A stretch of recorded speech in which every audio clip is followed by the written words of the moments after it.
All right, we come now to chapter 16, the truth, the whole truth, and nothing but the truth. And this, of course, is the final chapter that we're going to be spending together on video. In creating a sound argument or in accepting court testimony, the truth is something that's very important. And what this chapter does is it wants to remind us that while society puts a lot of emphasis on the concept of truth, there are also certain limitations that are imposed by a lot of factors, things like knowledge, memory, visual, auditory abilities. All of these things can produce difficulties for us in terms of truth.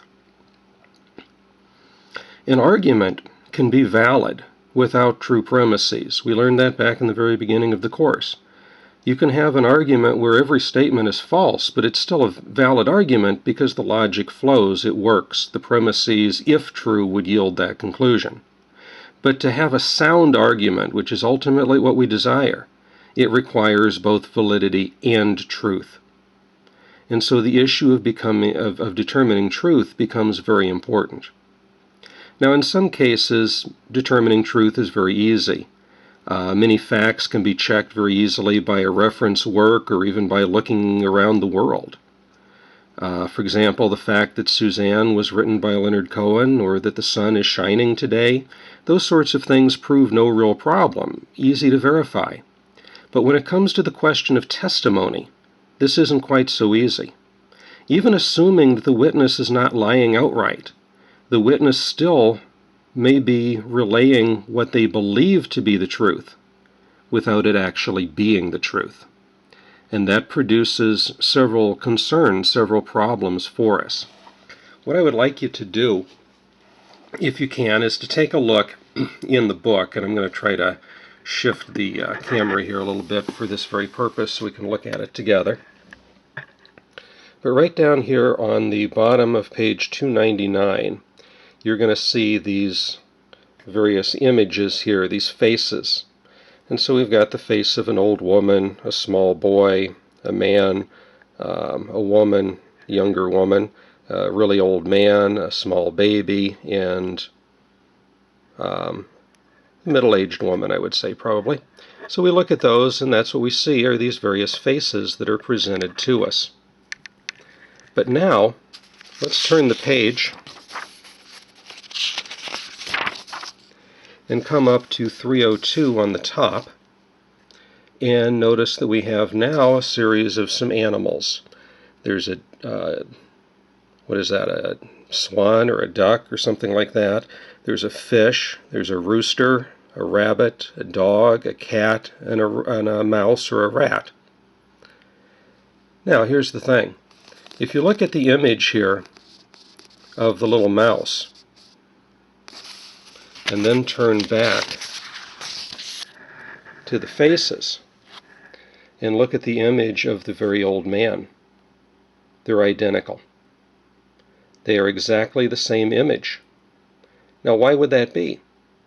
Well, how could we see an old man in one case and a rat in another? This happens a lot of times because we are presupposed to see certain things.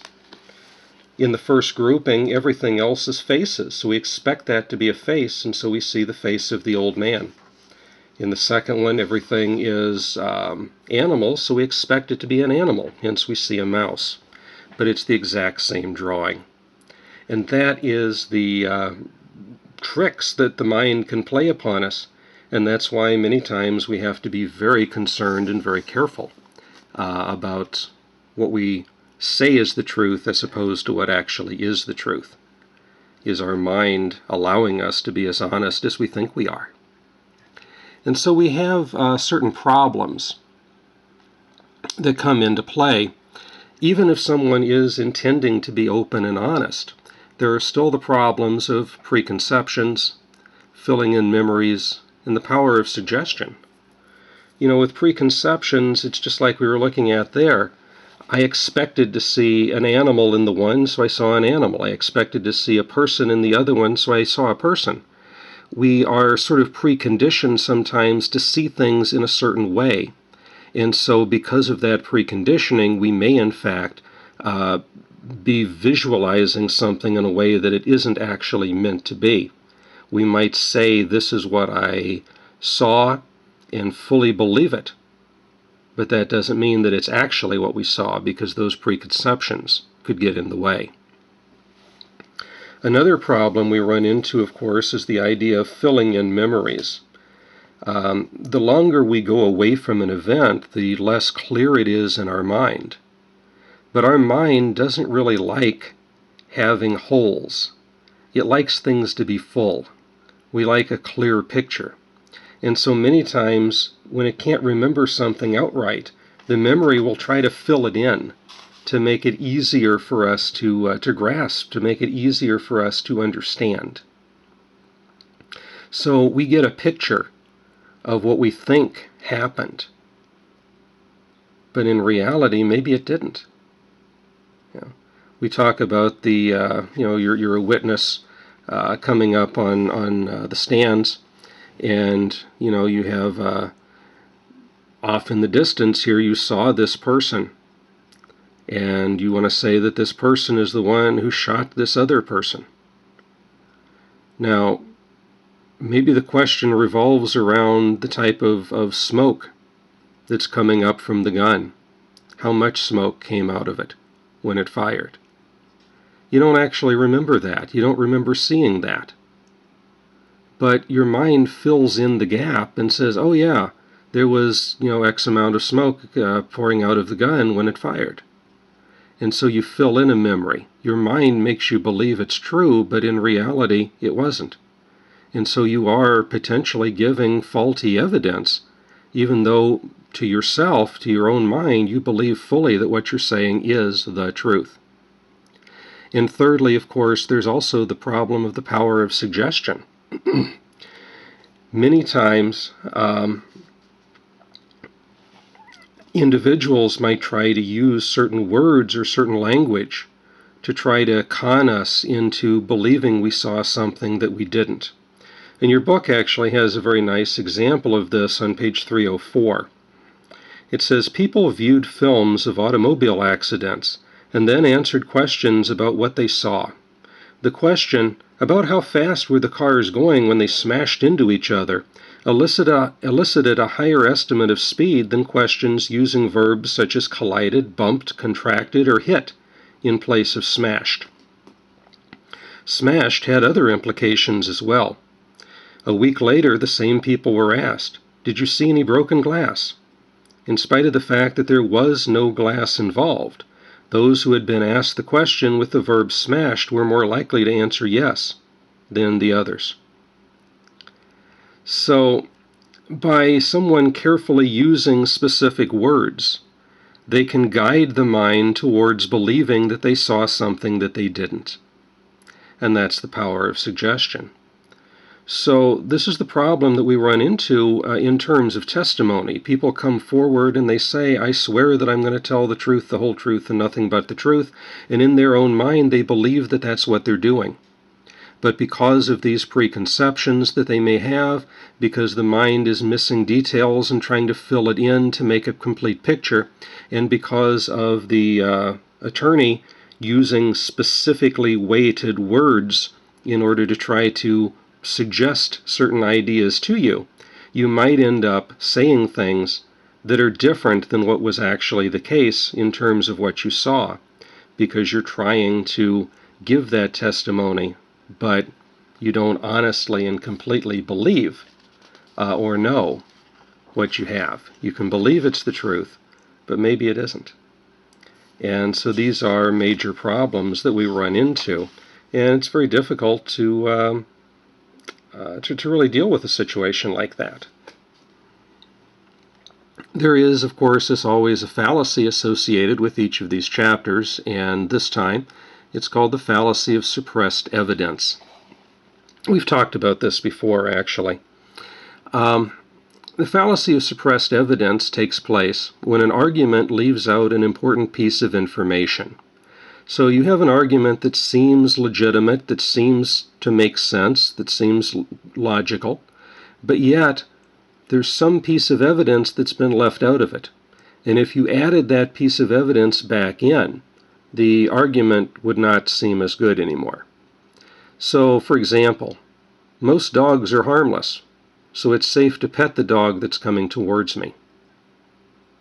Well, that seems logical.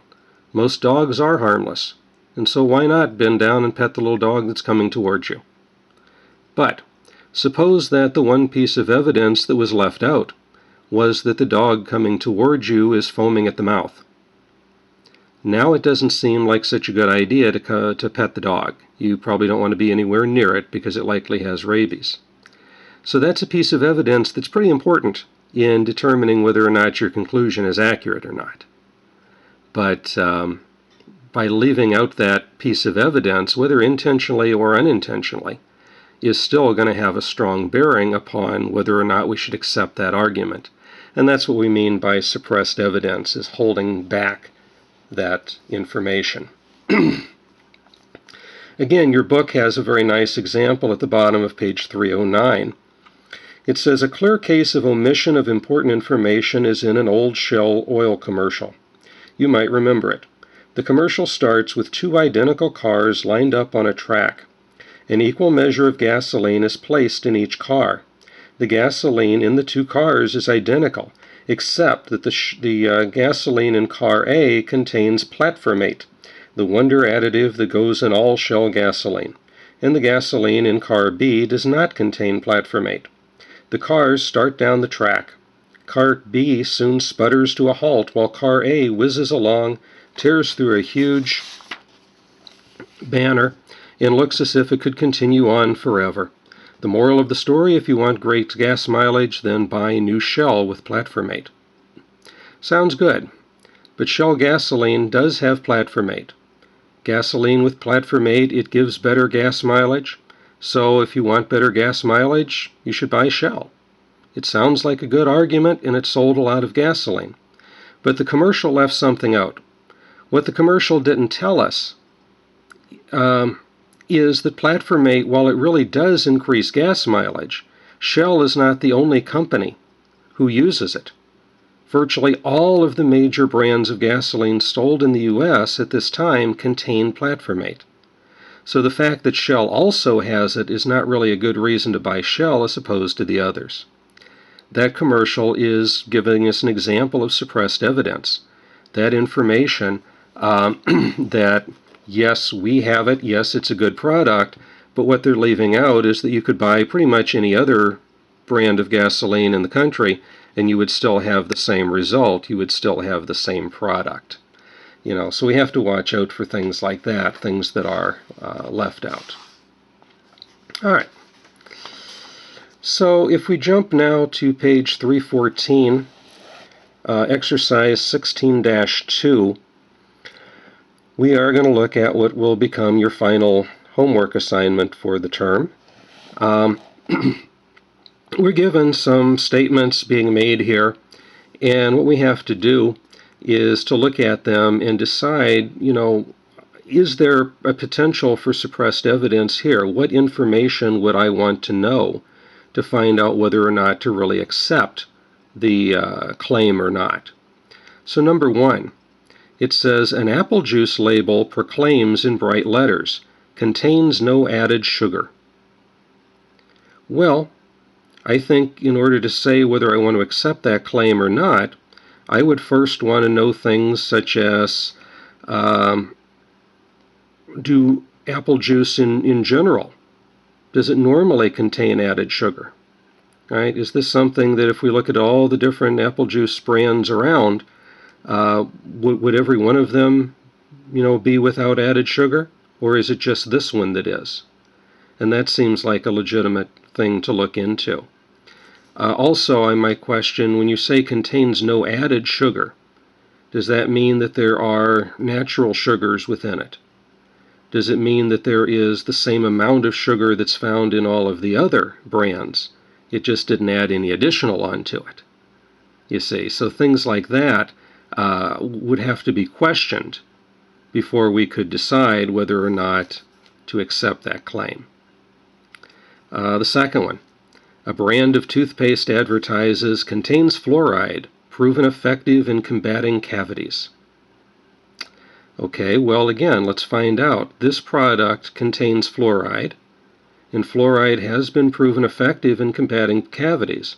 But, much like with the example from Shell, I want to know whether or not all of the other toothpaste brands also contain fluoride, or if this is something special or unique to this one. Okay, so that's basically the idea with regards to this assignment. So you can go ahead and do the rest of those 3 through 9 on page 314, and that way you can get a little bit of practice with this in determining, what information might be needed and looking for those bits of suppressed evidence. I will, as always, send you the answers to these on Sunday morning after the due date passes, so that you can check yourself on those. All right. If you have any questions or concerns about anything, of course, feel free to email me, or you can write in on the discussion board as well. And other than that, have a wonderful day.